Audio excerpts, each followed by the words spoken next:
What's going on, everyone? This is Dom, and here we have the 2020 iPhone SE, and this thing is only $400. It's actually pretty nice. I mean, it's a lower priced budget iPhone, and I've been using it for the last 48 hours, and I'm gonna give you my thoughts on everything here, the good, the bad, but to be honest, there's not much that you can complain about for a $400 iPhone. So around the front, we have a 4.7-inch display with a resolution of 750 by 1334, and no, that is not going to break any records here as far as display resolution, but it's a nice form factor. I mean, the resolution is fine. I mean, looking at it up close, you can't really see any pixels or anything like that, so I'm totally fine with that. And to be honest, like, I'm getting very nostalgic feelings of this form factor. Like, look at this. I can touch my fingers on the other side, gripping this thing. Like, it is just a nice, small device that does what it's supposed to do. The funny thing here is that the entire phone fits inside of the display on the iPhone 11 Pro Max. So that gives you an idea of how small this little sucker is. Like, it is very small. So here we have the A13 Bionic chip and 3 gigabytes of RAM, and we have an 1821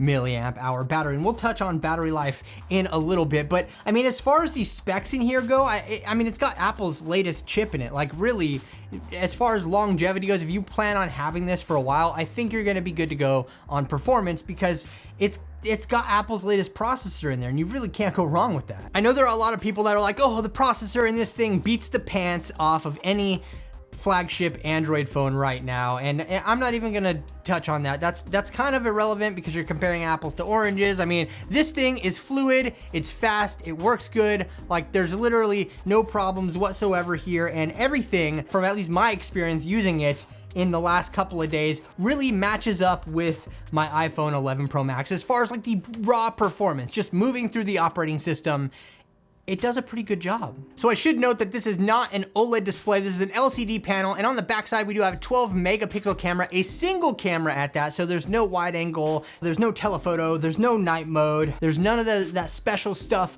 on the other iPhones. It's literally just one camera on the backside, 12 megapixels, shoots up to 4K video, does a pretty good job at it. I mean, as far as camera performance goes, it's an iPhone camera. It does what you would expect an iPhone camera to do. It's not going to be the greatest out there in all situations, but it's also not the worst. It's actually a pretty good camera, especially, everything that I say is going to be followed up by especially for a $400 phone, because that's kind of the tagline here. Like, oh, you can say, okay, well, the battery capacity isn't that, but it's pretty good for a $400 phone. Or you could say, oh, the display isn't super high resolution, but it's pretty good for a $400 phone. That's kind of the name of the game here. So speaking of the front-facing camera here, 7 megapixels, it shoots 1080p video at 30 frames per second. And you know what? I mean, I would say for what it is, it's pretty good. I will say having Touch ID back on an iPhone is actually pretty nice. Like, I thought that we were done with Touch ID. I thought that we weren't getting any more Touch ID on iPhones ever again.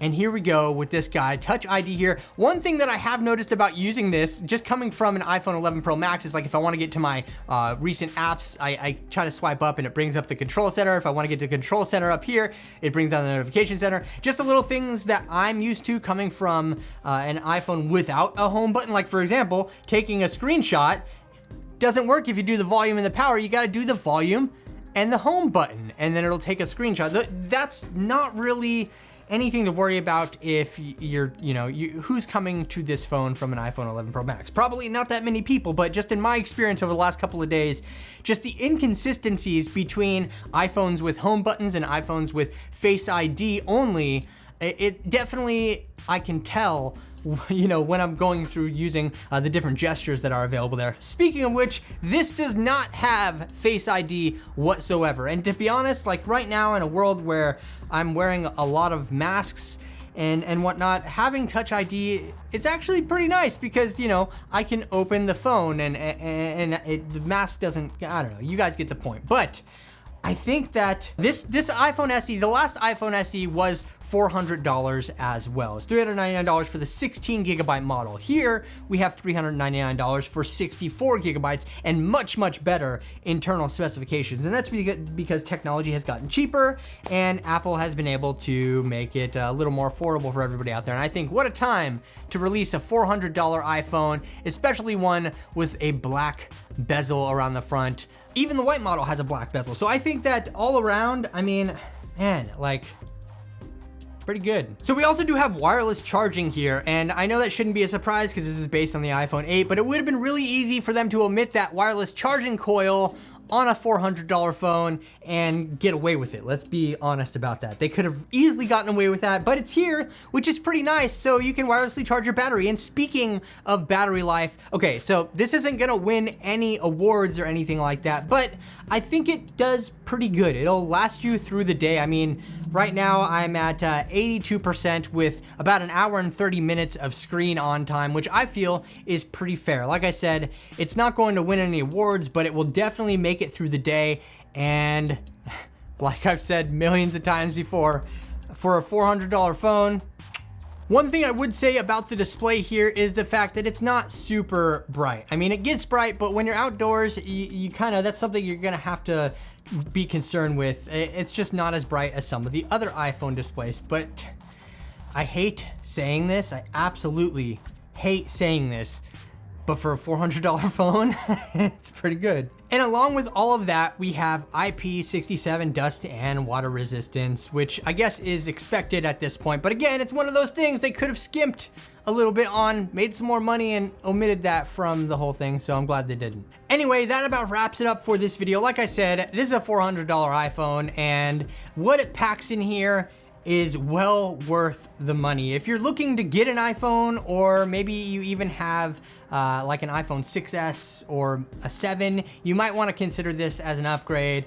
Anything later than that, I wouldn't go from an iPhone 8 or 8 Plus to this, or you know, anything above that really, but I guess that's your decision. I don't know. I want to know what you think about the new iPhone SE in the comments section below. I think it's pretty good for $400.